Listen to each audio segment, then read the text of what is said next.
Манас ТВ'де дин жана жашоо программасы алып барган Уланбек Калмырза уулу, саламатсыздарбы?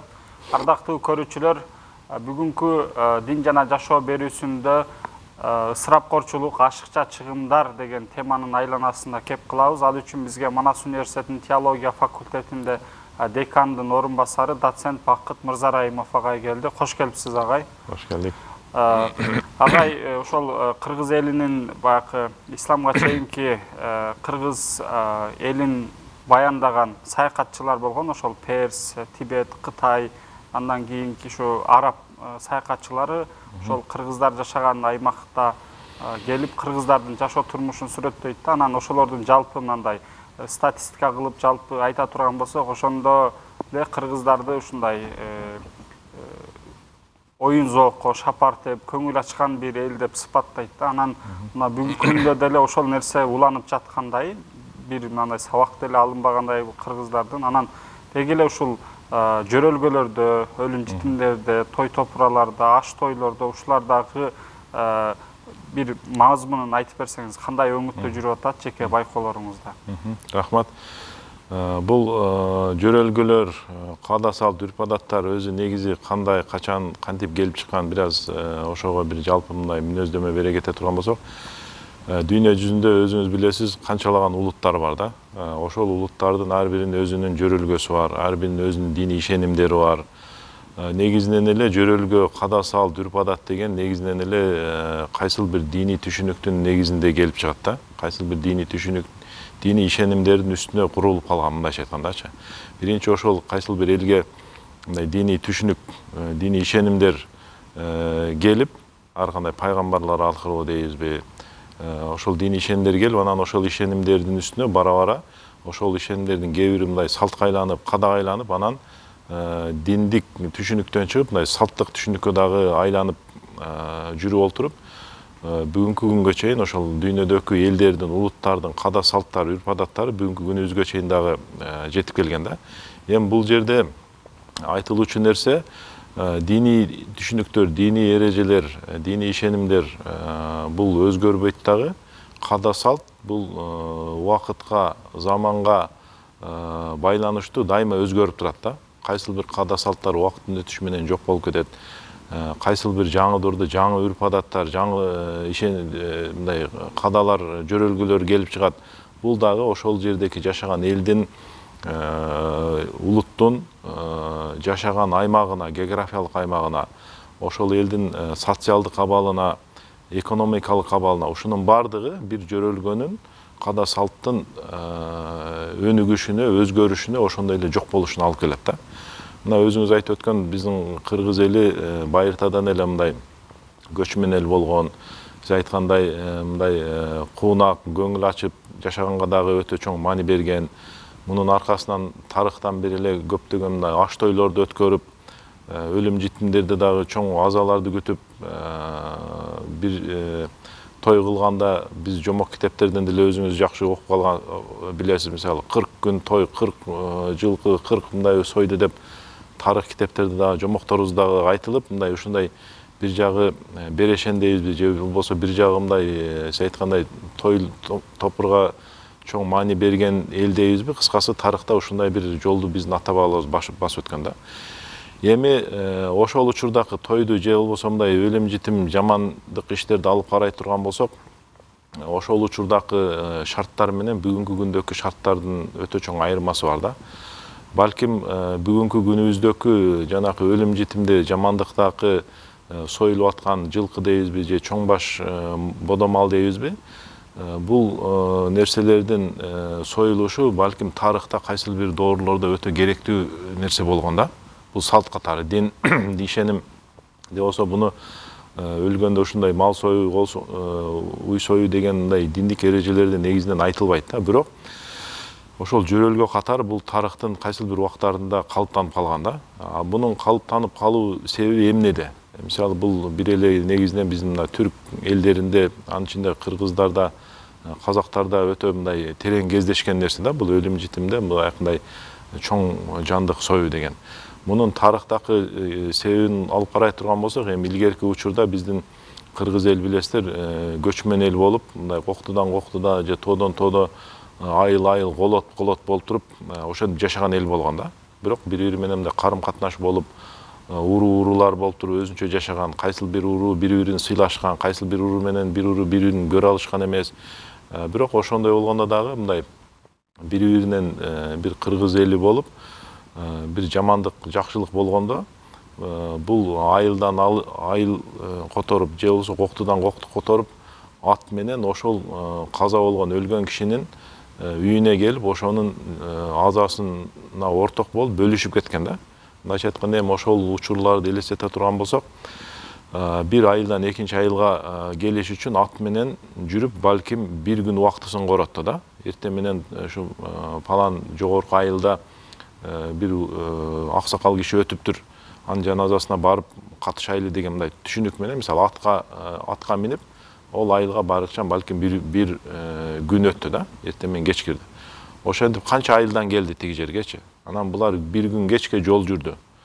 Жол жүргөндө эмнеге ошол өлүк чыккан үйдөгү кишилер ошол алыстан атарып келген кишилерди сыйлаган, анткен дегенде бул алыстан келген кишилер бул үйдөн чыккан өлүктү сыйлап келип атышат да. Аны урмат сый кылып келип атышат. Ошого өзүнүн бир күн убактысын кетип, жол азабы, көр азабы дегенди жолдун азабын тартып, ачка ток атка минип, бир күн кечке ошол кишинин жаназасына катыш үчүн келип катыш берип атат да.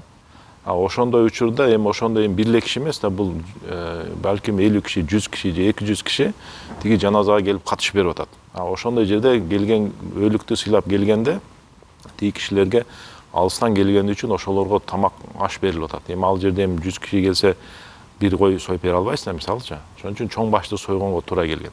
Бул эмне болду? Бул болсо өз кезегинде кадага, салтка, жөрөлгөгө айланып калды да. Себеби дегенде бул жердеки ошол жылкы сою, ат союнун, чоң баш союнун максаты башка болгон да. Жана өлүктү сыйлап келген кишилерге ошолордун курсагын тойгозуу болгон.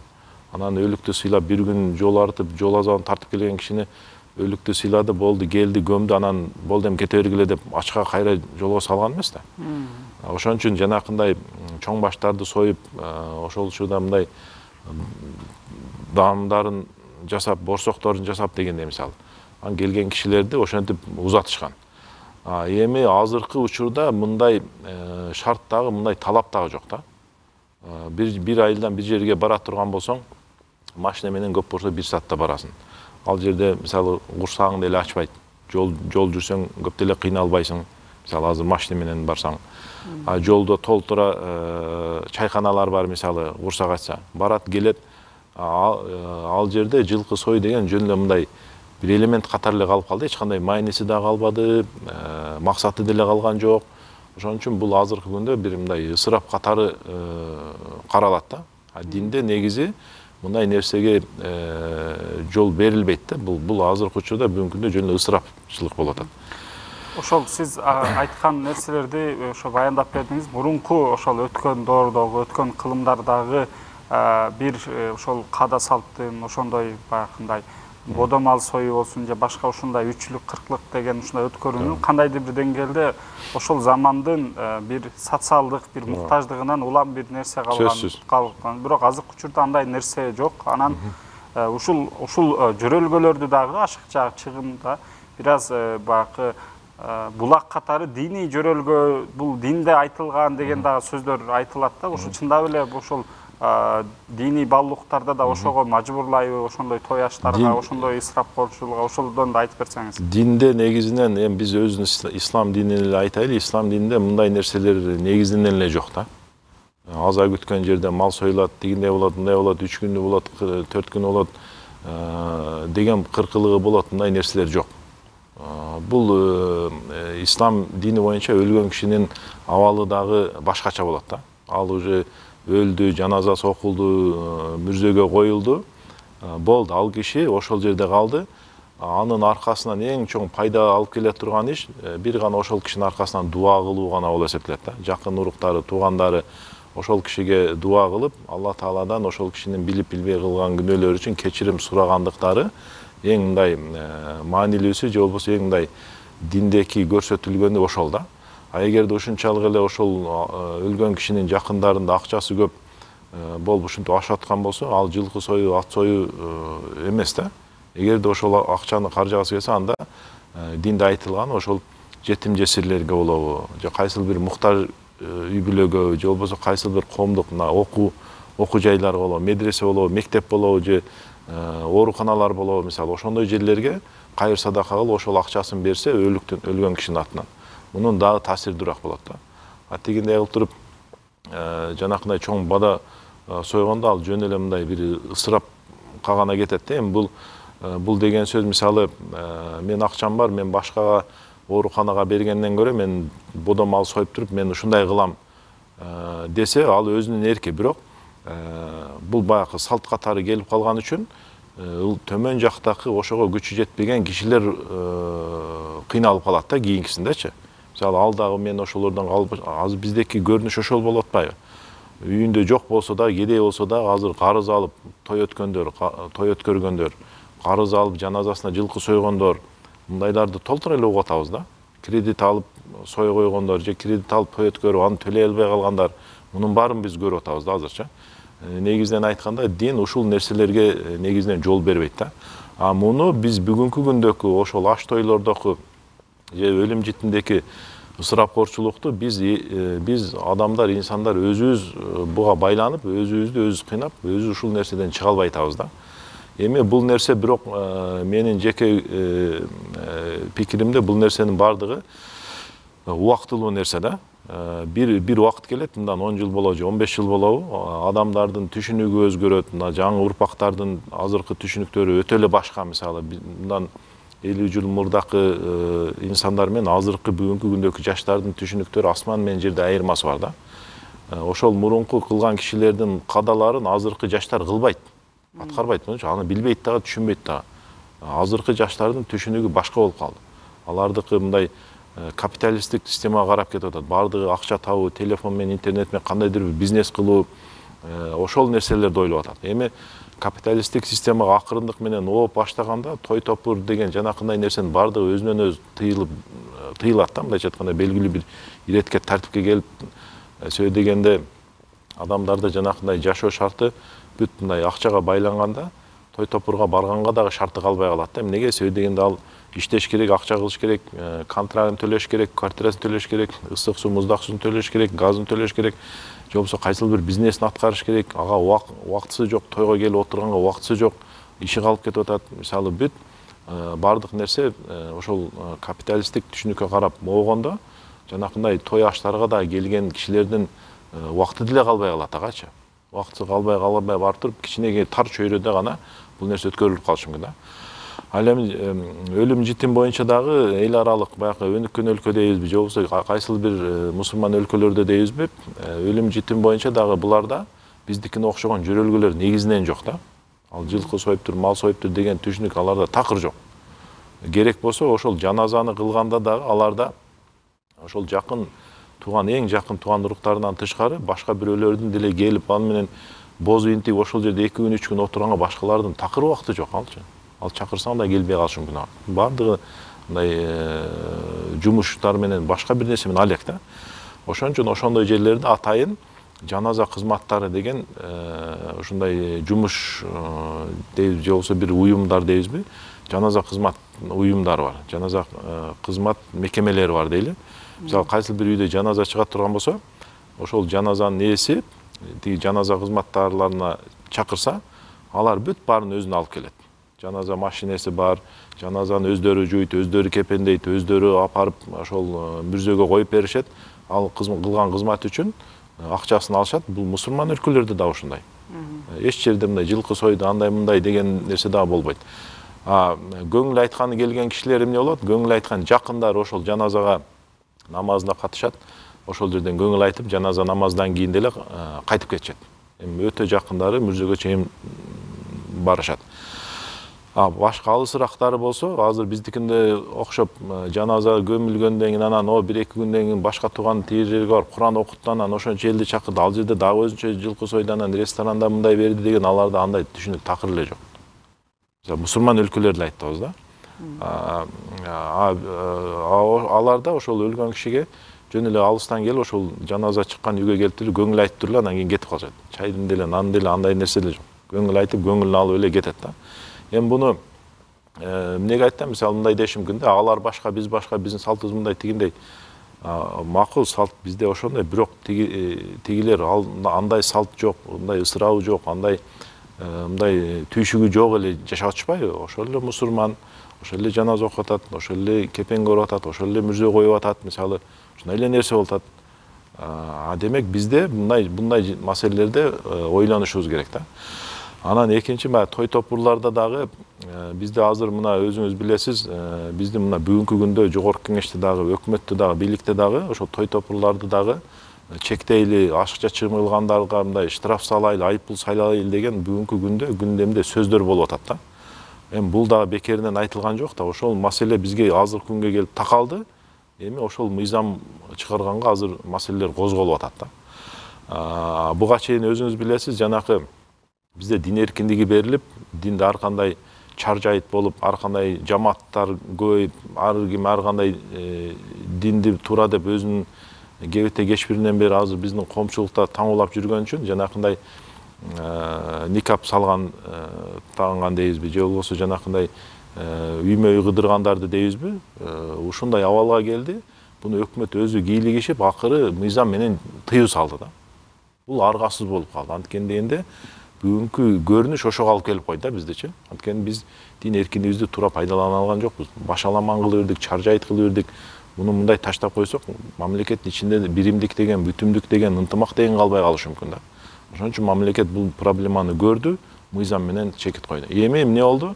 Эми кезек ошол аш тойлорго келип атат да. Ошол өткөндө президентибиз жакшы бир сөз айтты да, мисалы, ошол аш тойго кеткен чыгымда, ошол жердеки чыгымды дейт, ошол ресторандарга сапырып чачпастан, ошол акчаны топтоп туруп 2 жашка берсеңер, квартирасынын үйүнүн жарымы чыгып калат деп айтат. Эми буну биз деле мурдатан айтып келип атабыз, мындай акылы ордунда же акылы мындай терең ойлогон киши буга деле ойлоно алат да бунучу. Бирок бизде жана салт, эл эмне дейт, эл тигиндей дейт, тиги мынтип эле мынтип койду деген сөздөр биздин келечегибизди бүтүргөн сөздөр да булчу. Ошон үчүн азыркы аш тойлорду дагы мындай динибиздин эрежесинде өзү эң жөнөкөй болгону гана жетиштүү болот да. Эң өтө чачып, сапырып дегенде андай кылбай эле жөнөкөй үйлөндү, нике окулду, жарыя кылынды, бүттү, маселе бүтөт. Анан 2-3 жакындарына же 2 таныштарына бир зыяпат кылып тамак берип коесуң. Ошо менен бүтөт. Ал эми бизде азыр эмне болду? Атайын ошол той бизнесин кылгандар бар. Ресторандар ачылып кетти, өтө канча миллиондогон долларларга зданиялар салынды. Кээ бирлери ошол ресторандын ичине чейин лимузин машиналар менен кире тургандай алып келип койду. Эми мунун бардыгы топтоп келсең ысырап да. Мындайча айтканда бул эл көрсүн деген. Бир жагы эл көрсүн деп ошону кылат, бириси ошодон акча таап бизнес кылат. Ал эми ошол эгерде биз мамлекетибизди ойлой турган болгонубузда, ошол ресторан, кафе салгандарды, мисалы, анын ордуна ошондой чакан ишканаларды салып, ошол жерге ресторандын ичине кирсеңиз, мисалы, бир тойго 300-400 киши барат. Ашып кеткени көп баргандар 500 киши барат. Бир ресторан ичинде 500 кишиге чейин батып атат да. Ошо 500 киши дебейли, ошол ресторанга кеткен акчага ошол жерге 100 кишиге жумуш ордунду салып берип койсо, мисалы, кичинекей сех жасап берип кой, же бир кичинекей бир мындай чакан ишкана ачып берип кой. Бул дагы келечек Кыргызстаныбызга, мамлекетибизге бир салым болот эле да. Биз болсо эмне болду? Ошол Россиядан таныштарыбыз, тууганыбыз, бала чакабыз кыйналып иштеп, көчөдө кар күрөп, күнүнө полициядан качып, ошентип кыйналып жүрүп тапкан акчасын биз бул жерде той менен чачып жеп коюп отуруп калдык да. Эми ошон үчүн бул нерсе ысырап болуп атат да. Дин ошол нерсеге каршы чыгып атат. Мунун баарын бир жака койгондо, тойдун ичиндеки көрүнүштөр. Бул дагы өтө мындай биздин кыргызда айтылган бир сөз бар да, обу жоктук деген. Азыр тойдун ичиндеки көрүнүштөрдүн көпчүлүгү обу жоктук болуп калды да. Аял ордун билбейт, эркек ордун билбейт, кары чал кемпир ордун билбейт, бийлейт десе эле баардыгы эле мындай өзүнө жарашпаган кыймыл аракеттерди, кылык жоолуктарды кылып, мындай бери жакта караган кишинин көзүнө башкача көрүнөт. Ал жерде алып баруучулар болсо элди эл көзүнө күлдүрүш үчүн обу жок нерселерди ойлоп таап, жарашпаган кыймыл аракеттерди кылдыртып, мунун баардыгы ысырап да.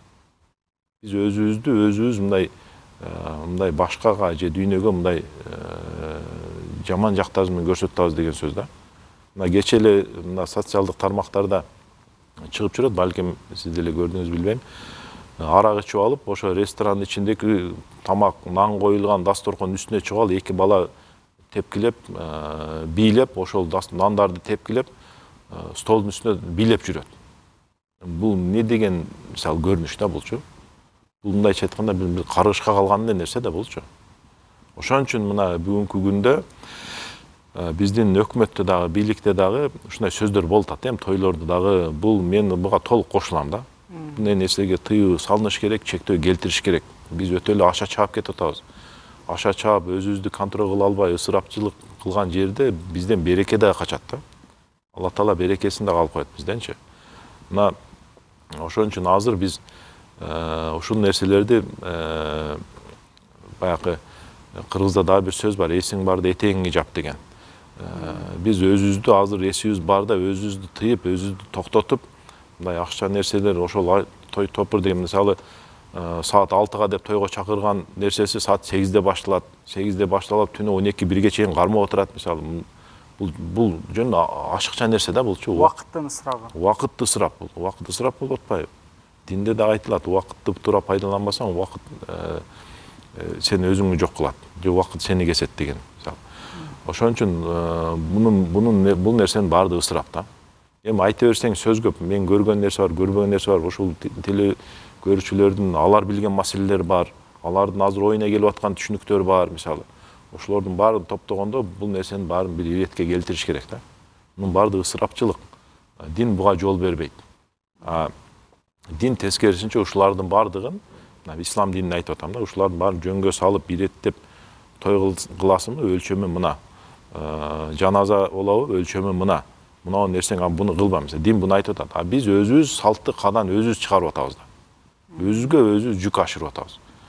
Эми бул айта берсек сөз көп. Мисалы, ар кандай жакшы жаман жөрөлгөлөрдө кээде атайлап мына када салт чыгарып, паланча айылда мынандай нерселерди кылышыптыр. Мисалы, былтыр ушундай бир неме болду. Мисалы, 20 жылдыкты бүткөндөр ушундай кылышыптыр, мындай кылыптыр деп, мына эл өзүнө кыла турган ушундай нерселерди, жакшы нерселерди кылып атышат.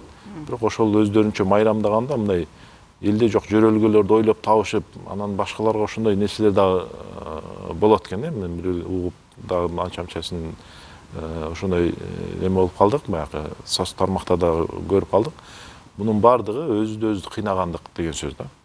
Эми бирок бул нерселер жана башында да айткандай бир убактылуу нерсе деп ойлойм. Биздин сөйдөндөндө азыр мына биздин 2000-жылдан кийинки төрөлгөн жаштарыбыздын ою, аң сезими, жөрөлгөгөлөргө болгон көз караштары, када салт деген нерселерге түшүнүктөр такыр башка да. Мисалы, азыр биз кичинебизде көргөн буюмдарды азыр аттарын айтсаң, азыркылар билбейт мисалчы. Демек, эмне болду? Ошол балдар 40-50 жашка келгенде биздикине окшогон той топурларды же болбосо андай өткөргөнгө алардын убакыты деле калбай калышы мүмкүн да. Алар деле бала чакал болот, алар деле небере үйлөйт, жайлайт, бирок азыркындай аша чапканга чакырайын десе эл келбейт алчы. Алардын уже башка проблемалары менен жүргөн болот. Чакан чөйрө менен гана бул нерселер өтүп калышы мүмкүн да. Бул азыркы биздин бараткан жолубуз бизди каласак да ошол нерсеге апарат. 50 жылда эл жаңы дейт да кыргызда. 50 жылдан кийин адамдардын түшүнүгү, буюм терими бүт баары өзгөрөт. Өзгөргөндө када салт өзгөрөт. Көпчүлүк када салттары жок болот ал жерде. Унутулат, тарыхта калып кетет. Ошол учурда өзүнүн экономика шартына, технологиясына, социалдык абалына карап жаңы нерселер чыгып калышы мүмкүн. Демек, биз жалпылап топтогондо эле биз ошо ысырапчылык деген нерсенин чегин билип, ошого жараша өзүбүздү мындай тарбиялашыбыз керек да. Ошонун убагы келди, мен оюмча. Рахмат агай, ошол жөрөлгөлөрдүн өзүңүз дагы бул жаттагы адис катары дагы ошол жөрөлгөлөрдүн чыгуу себептерин дагы биздин көрүүчүлөргө ачыктап бердиңиз. Анан ушул сиз айттыңыз го, 50 жылда эл жаңы, 100 жылда жер жаңы деп, буюрса ошо 2000-жылдан берки төрөлгөндөрдү түшүнүктөрү башка. Буларды жаштарга бир үмүтүңүз бар экен. Мен дагы үмүтүм бар, буюрса. Азыркы жаштардын жаңы муундун баалуулуктары, мынандай перспективалары, артыкчылык берген жактары дагы бир аз башкача. Буюрса, ушулар бир аз минимализм дейт го, минимализмге түшүрөт деген мен дагы ишеничтемин. Бул жактагы айткан сиздин насаат, айткан кеп-кеңештериңиздер өз дарегине жеткен болсун. Сизге чоң ыраазычылык билдиребиз. Рахмат.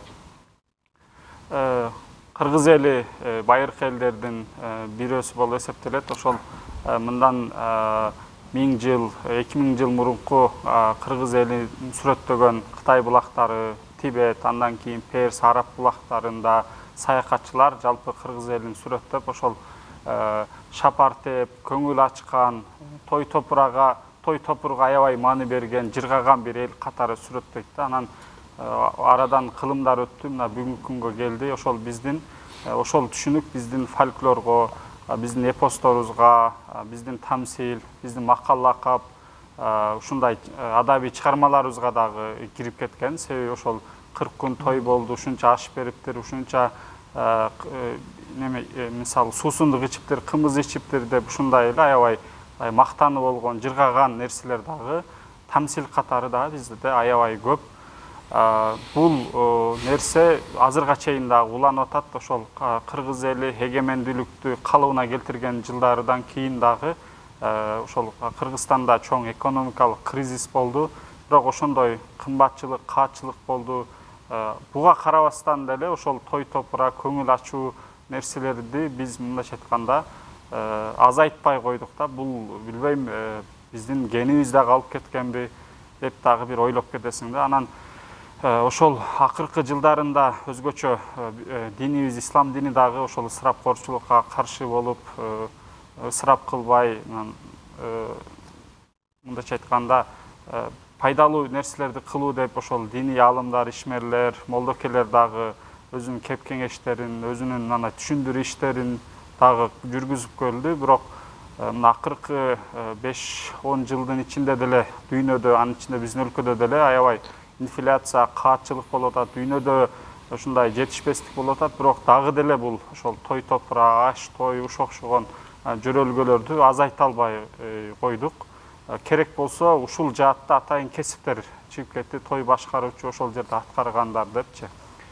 Бул деле маани бербеді окшойт. Анан ушундай айтылгандан кийин кээде ойлоп каласың, ошол жакында дагы биздин эл өкүлдөрү, биздин ажообуз баш болуп, ушул ашыкча чыгым, ашыкча ысырапкерчиликтерди бир аз чектейли, бир аз азайталы деген дагы бир мыйзам долбоору сунушу дагы чыгып жатат.